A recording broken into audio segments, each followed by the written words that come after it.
د حضرت سلیمان علیه السلام حیرانونکې او ویرونکې واقعه له حضرت عزراییل علیه السلام سره قدرمنو لیدونکو هیله کوم چې طرفه یا را سره پاتې شئ. د حضرت سلیمان علیه السلام په زمانه کې یو سړی د هغه په دربار کې ناست و او هر څه عادي ښکارېدل تر هغه پورې چې یو بل کس و دربار ته راننوته، خو هغه عادي انسان نه و بلکې د مرګ فرشته حضرت عزراییل علیه السلام و چې د انسان په بڼه و دربار ته راغلی و. کله چې هغه و دربار ته راننوته، سترګې یې په هغه ځوان ولګېدلې چې د حضرت سلیمان علیه السلام تر څنګ ناست و او هغه ورته وکتل او همداسې ورته کتل. ځوان ډېر سخت وډار شو او زړه یې په درزا شو او بدن یې په رپېدو شو. کله چې د مرګ فرشته لاړه، ځوان په ډېره بیړه حیرانونکي حالات کې د حضرت سلیمان علیه السلام نه پوښتنه وکړه چې دا څوک و دربار ته راغلی و. ما ته داسې کتل لکه تر اوسه چې هېڅ کوم انسان نه وي لیدلی. سلیمان علیه السلام ورته وویل دا د مرګ فرشته حضرت عزراییل علیه السلام و.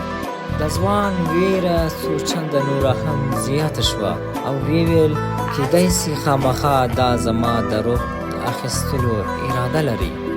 ځوان ډېرې عذرګزاري پیل کړې حضرت سلیمان علیه السلام ته چې ای سلیمانه څه وکړه، ما وژغوره. حضرت سلیمان علیه السلام ورته وویل زه څه وکړم، که ستا وخت پوره سوی وي نو پوره ده.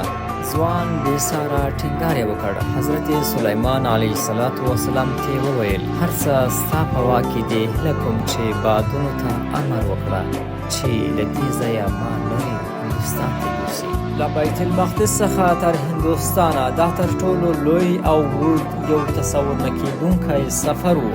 حضرت سلیمان علیه السلام د رحم له مخې بادونو ته امر وکړ او په یوه شیبه کې هغه ځوان هندوستان ته ورسوه.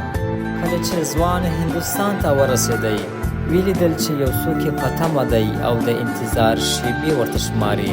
هغه څوک و، هغه د مرګ فرشته حضرت عزراییل علیه السلام و. هغه همالته په تمه و او هلته یې روح ځینې واخیسته او روح یې ځینې قبض کړه. سبحان الله، الله اکبر. کله چې د مرګ فرشته بیت المقدس ته بیرته راغله، حضرت سلیمان علیه السلام ترېنه پوښتنه وکړل چې هغه ځوان زما تر څنګ زما په دربار کې ناست و، تا ولې په داسې هیبتناک شکل ورته کتل کله چې تر اوسه دې هېڅ کوم انسان نه وي لیدلی؟ فرشتې په جواب کې وفرمیل ما ته الله سبحانه وتعالی امر کړی و چې د دغه ځوان روح به په هندوستان کې اخلم. کله چې ما دې ستا په دربار کې ولیدی، له ځان سره مې وویل چې دی به تر هندوستانه څنګه رسیږي، په داسې حال کې چې دی اوس دلته دی. کله چې زه هندوستان ته ورسېدم او دی په خپله هلته راغلی و او هملته مې روح ځینې واخیسته. قدرمنو مسلمانانو ورونو، الله سبحانه وتعالی پوهېږي چې تاسو چیرې مړ کیږئ او کله به مړ کیږئ. هېڅوک خپل له ټاکلي وخت نه نسي تښتېدلی. د هر انسان لپاره په دنیا کې یو وخت ټاکل شوی دی. کله چې وخت راشي، نه یوه ثانیه مخکې کیږئ نه یوه ثانیه وروسته کیږئ. هماغه ټاکلي وخت کې به د مرګ فرشته ستاسو پر وړاندې وي. قدرمنو لیدونکو، کوم چیرې ویډیو خوښه سوې وي نو هیله کوم چې ویډیو در سره لایک او شیر کړئ. السلام.